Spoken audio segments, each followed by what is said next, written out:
70,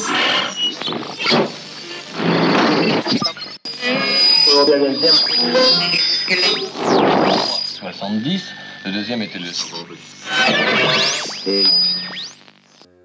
Bonjour. Jean Lassalle à la tête du mouvement Résistons. Et vous avez une méthode politique assez singulière. Vous sillonnez la France depuis assez longtemps maintenant. Et vous n'avez pas attendu cette campagne que vous menez en bus, dans un bus à Impérial, au contact des Français. Et votre constat, c'est qu'il faut plus de cohésion en France, apporter de l'apaisement à notre nation. Dans les grandes lignes, qu'est-ce que vous voulez faire pour cela ? D'abord, je crois faire ce que je fais. Et ensuite, dans l'ensemble de mon discours, apaiser et surtout écouter. Parce qu'il y a un déficit d'écoute considérable dans notre pays, nous le voyons bien, parce que ce bus, dont vous avez eu la gentillesse de parler, attire les gens, vous savez, et ils viennent assez facilement. Et lorsque j'arrive dans une ville, alors là, il y a immédiatement un gros attroupement qui se fait.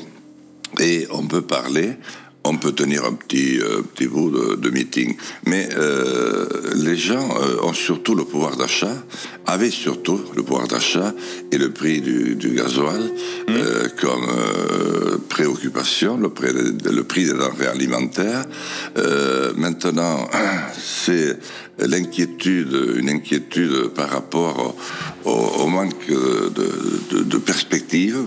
Alors comment changer les choses, justement, Jean Lassalle ? Et surtout, un sentiment de déclassement, c'est-à-dire qu'ils ont le sentiment que cette campagne électorale ne s'adresse pas à eux. Et enfin, depuis maintenant une semaine, depuis Strasbourg, en gros, j'entends une petite musique. On vous aime bien, Jean Lassalle, mais on n'ira même pas voter pour vous, parce qu'on ne veut pas participer au système, on ne votera pas, on s'abstiendra, on restera chez nous. La promesse de votre candidature, Jean Lassalle, c'est de recréer de la cohésion. Vous proposez par exemple de réinstaurer un service militaire ou civil. Vous pensez que la disparition du service a fragilisé le pays, la cohésion du pays ? C'est-à-dire, c'est surtout ce qui s'en est suivi. Si nous avions eu une période faste derrière, si les 40 glorieuses avaient continué, mais depuis, nous n'avons essuyé que de très grosses difficultés, avec une grande complexité à comprendre comment s'organise la France, l'Union européenne et le monde. Donc, ajoutons-y le fait que les villes sont devenues extrêmement difficiles, là je ne regardais pas dans la bonne direction, sont devenues extrêmement difficiles à se retrouver. Or, la ville est devenue un élément fédérateur important, que les campagnes sont dans l'état que vous savez, et les banlieues aussi. Je pense que le service est de nature à recréer ce lien sans lequel on aura beaucoup de mal à faire société. Ça passe aussi par un changement des institutions, d'après vous, cette cohésion. Vous voulez que le vote blanc soit reconnu, ce qui n'est pas le cas aujourd'hui, avec des conséquences d'ailleurs très concrètes, si le vote blanc arrive en tête d'une élection. Oui, eh bien, on recommence l'élection. Mais, alors, une fois, et puis à la deuxième fois, comme ce sera encore le vote blanc, on fera avec le second, puisque M. Blanc ne peut pas gouverner un pays, ou madame.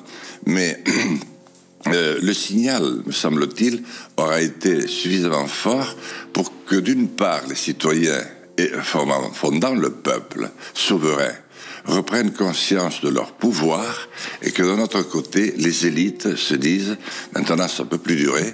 On vient de faire une campagne pour rien, qui n'a servi à rien. Nous n'avons rien expliqué de l'énergie future. Nous n'avons rien expliqué des retraites que nous allions mettre en œuvre. Nous n'avons rien expliqué de la santé. Voyez. Donc, ça va nous obliger à revoir la copie. Et je pense que c'est le début d'un nouveau processus pacifique de reconstruction. On va revenir dans un instant d'ailleurs sur les questions d'énergie, sur les questions de santé dont vous parlez, mais si, puisque vous dites que Monsieur Blanc ne peut pas gouverner, ce serait donc Madame ou Monsieur en deuxième place qui obtiendrait l'investiture, mais en termes de légitimité, quelle légitimité aurait un homme ou une femme politique qui serait élu un peu par défaut en dessous du vote blanc ? Très peu, mais pas moins, ni plus que celui qui sera élu lors du second tour de cette élection. c'est-à-dire pratiquement aucune. Avec le risque donc c'est d'une dramatique, excusez-moi de vous dire ça, après tant d'années de politique, moi qui suis passionné de politique, mais j'ai acquis une grande confiance en vous, France Info, parce que vous êtes ceux qui m'avaient le plus couvert. Cette semaine, je vais devoir m'occuper, j'ai commencé un peu chez vos collègues de RTL, de la presse écrite, qui va être une véritable vipère, puisque vous savez qu'elle n'est pas, elle, prise en compte par l'égalité de parole, et j'ai déjà vu hier, mais je ne veux pas être désagréable parce que vous ne le méritez pas. L'idée n'est peut-être pas ici ce matin de faire le procès du système médiatique. On est là pour écouter vos propositions. Oui, oui. Par exemple sur. Oui. Mais vous, avec vous, je le fais. Par exemple sur la question du pouvoir d'achat. Peut-être est-ce qu'on peut parler du pouvoir d'achat. Vous voulez baisser la TVA sur les carburants, que la TVA passe de 20% à 5,5%. Est-ce que vous savez typiquement, basiquement, combien ça coûterait à l'État? Non. Et le problème n'est pas de savoir forcément ce que ça coûte. Est-ce que vous pensez qu'on a des éléments très chiffrés et qu'on sait très exactement où on en est après le quoi qu'il en coûte du Covid? On sait l'endettement qui a monté, mais enfin c'est des chiffres officiels. On sait que 10 centimes de baisse par litre, c'est 5 milliards d'euros. Ça, on le sait. Oui, ça on sait. Mais on ne sait pas ce que coûterait une révolution. Or, si nous continuons dans le contexte actuel avec des hommes et des femmes pour qui c'est devenu vital et qui n'ont pas le choix, c'est-à-dire qu'ils seront poussés à la rébellion, eh bien, ça coûtera beaucoup plus cher. Donc, je suis quelqu'un de pragmatique, je sais que j'aurai un quinquennat pour rétablir les faits. Dans un premier temps, il faut essayer de ne pas aggraver la situation. On parlait de la question du pouvoir d'achat, notamment lié aux carburants, dont les prix augmentent, tout comme l'électricité et le gaz d'ailleurs, avec la guerre en Ukraine, la reprise économique après la pandémie. Vous, pour l'énergie, vous misez à fond sur le nucléaire dans votre programme. Vous dites qu'il faut même prolonger les centrales en fin de vie de 25 ans et investir toujours plus massivement dans le nucléaire et la recherche sur le nucléaire.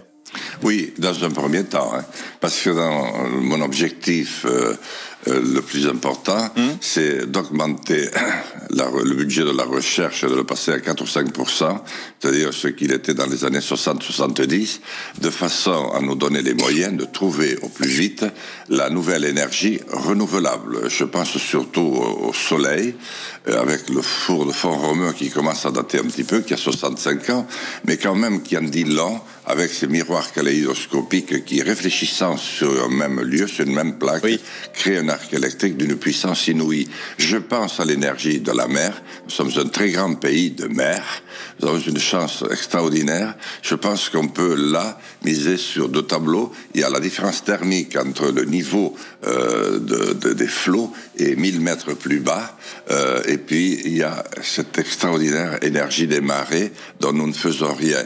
Alors, j'ai consulté un certain nombre de spécialistes qui sont d'ailleurs très maris, qu'on ne leur ait jamais passé commande d'un véritable travail de fond. Mais il n'y a pas les moyens. Avec 0,75%, comme c'est le cas actuel, sur la recherche, on ne peut pas. Donc, en attendant, comme on ne peut pas bloquer les pays, la France et les autres, on est bien obligé de regarder ce qui est arrivé aux Allemands, avec M. Schröder, qui a arrêté le nucléaire. Regardez, il avait anticipé, il est maintenant le patron de Gazprom pour M. Poutine. Mais enfin, regardez la position du chancelier allemand, qui varie toutes les heures. En gros, vous posez la question du développement, vous posez la question des énergies renouvelables.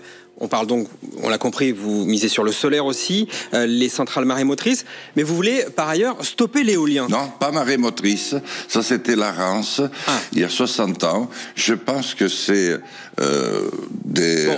comment je devrais dire, l'énergie des constructions marées. L'énergie des marées. Oui.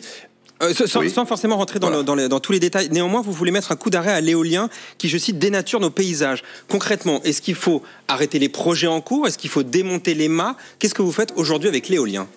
Je vais attendre d'être élu. Et puis, comme j'ai indiqué que mes premières mesures seraient de consulter l'ensemble des responsables, y compris de la recherche dans ce cas-là, et puis de l'évaluation, voir exactement quel est le rapport qualité-prix, mais surtout s'il est exact, qu'il y a des répercussions aussi nuisibles pour un rendez-vous aussi faible, pour un rendu aussi faible de ces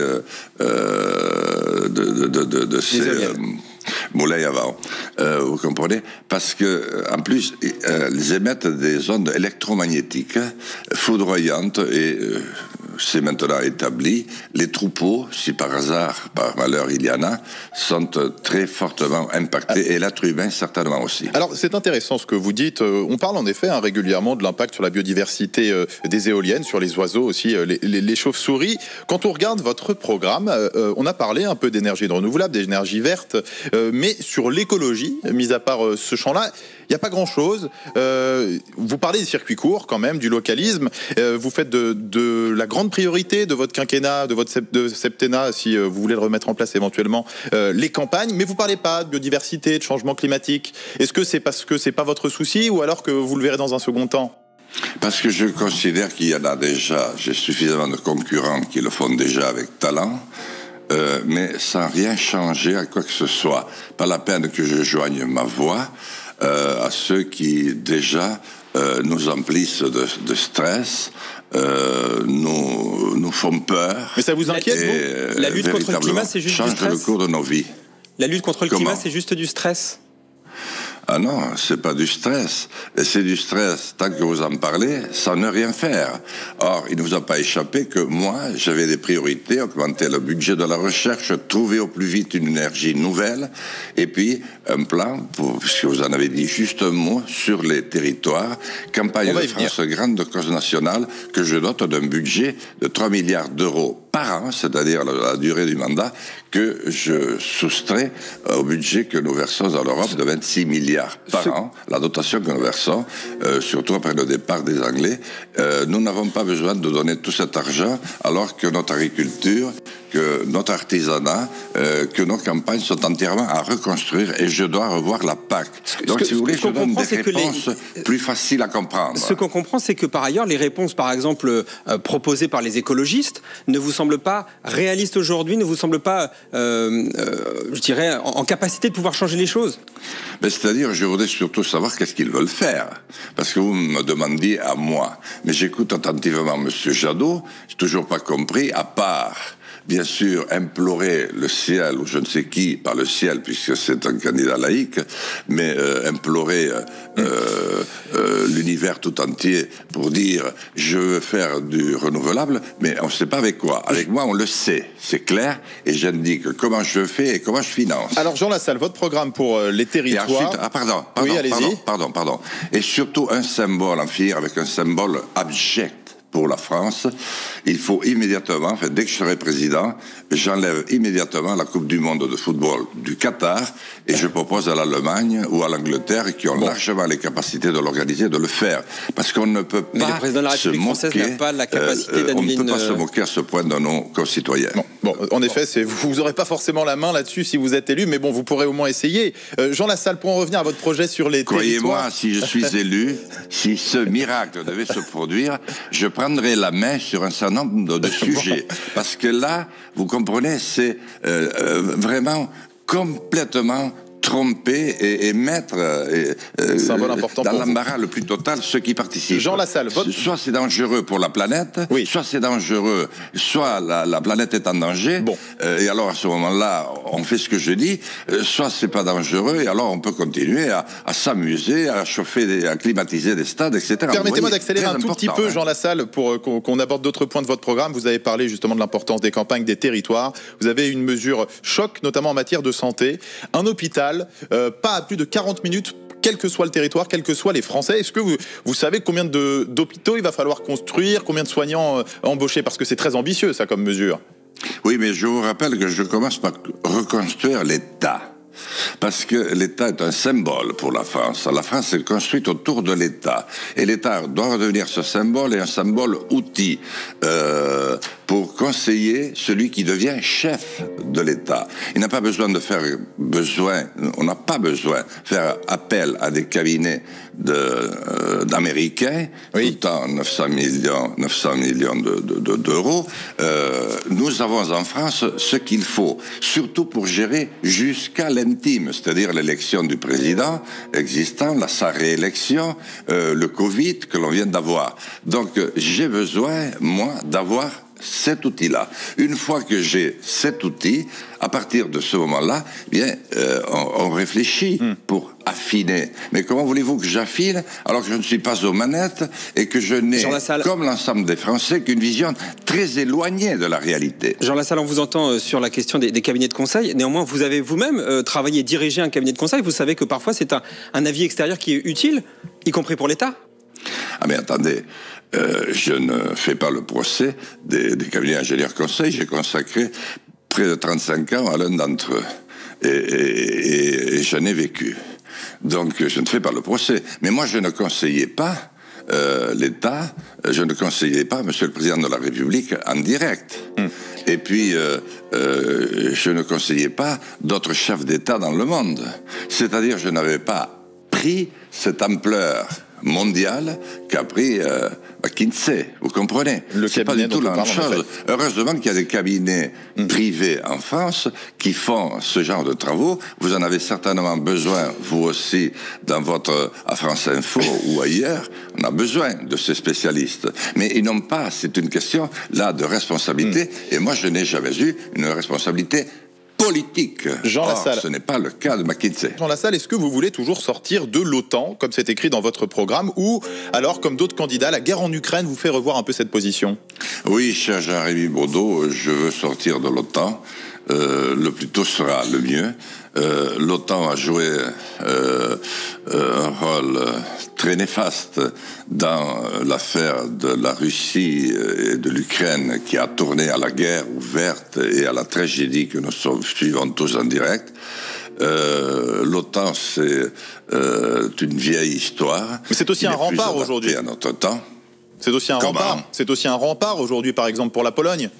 Oui, mais un rempart, quand vous avez la Turquie au milieu, vous savez, vous, quel est le jeu que joue la Turquie? Quand vous voyez que la Grèce et la Turquie sont obligées de se ravivauder au dernier moment, alors qu'elles étaient quasiment en situation de guerre il y a 2 mois. Non, moi, j'ai pas confiance. Et puis surtout, ce n'est pas politiquement le rôle de la France. La France doit retrouver sa propre diplomatie. La France doit retrouver une capacité à être beaucoup mieux informée. Vous avez vu que depuis que je pense que j'y suis pour quelque chose. Et il y a un chef des services de renseignement qui a giclé. Il y en a beaucoup d'autres, certainement, qui suivront. Et sur l'Union européenne, nous avons besoin de retrouver un espace de souveraineté que nous n'avons pas. Alors, souveraineté, justement, sur l'Union européenne, en lisant votre programme, on comprend pas très bien, honnêtement, quelle est votre position. Est-ce que vous la quittez, vous la réformez en profondeur? On a l'impression que vous voulez un peu une Union européenne à la carte. Non, c'est-à-dire qu'il y avait au départ 2 possibilités. C'était l'Europe des nations, oui, ou une Europe à définir, qui est devenue progressivement l'Union européenne, parce qu'on a littéralement forcé la main des peuples pour en arriver là. En France, on a été jusqu'à voter le contraire de ce qu'avait voté le peuple, vous le savez, lors du dernier référendum. Mais maintenant, où en sommes-nous? Il n'y a aucune citoyenneté qui s'est créée. Nous ne sommes capables de nous mettre d'accord sur rien. Ou alors, citez-moi les cas. Si Airbus la dette commune pendant le Covid, quels sont les partenaires la réaction face à la guerre en Ukraine, la question de l'Ukraine, la réaction de l'Europe face à l'Ukraine, la dette commune pendant le Covid, les commandes de vaccins, c'est des choses sur lesquelles l'Europe, très concrètement, ces derniers mois a changé, par exemple.